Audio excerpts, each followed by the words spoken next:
سلام دوستان عزیز، بازم خوش آمدید به یوتیوب چنل محمد رفیع احمدی. ما باز امروز یک قصابی آمدیم، البته میایم به حساب کله گاو میگیریم دیگه، البته زبان میگیریم. ببینیم این دوست هست که چه رقم آماده میکنن. السلام علیکم بھائی، کیا حال ہے؟ ٹھیک ہو؟ طبیعت کیسا ہے؟ اینی است کله گاومیش دیگه. البته امروز گفتم یک زبان گاو پخته کنیم، فهمید برشا آماده کنیم در خانه دیگه. امروز آمدیم گفتم باش که فهمید کله گاو چه رقم کشتار میکنه، چه رقم پاک میکنه، چه رقم توتا میکنه.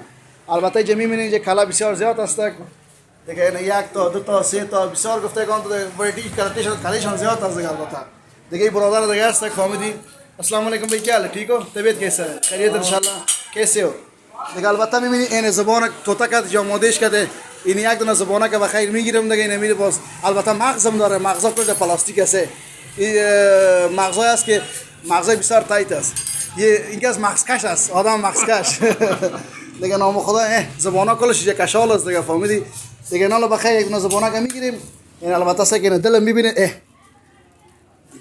دل بسیار فهمیدی، دل دیگه من دلای تایت است دیگه، فهمیدی دیگه. کریکو از مزهش گفتگان تا سیر نکنی دیگه، بسیار مزه‌دار است، بسیار خوبش است. بیاین دوستان عزیز، این میجا بیاین در سمت راولپیندی است، کشتارای گوا چیزا است بسیار فهمیدی.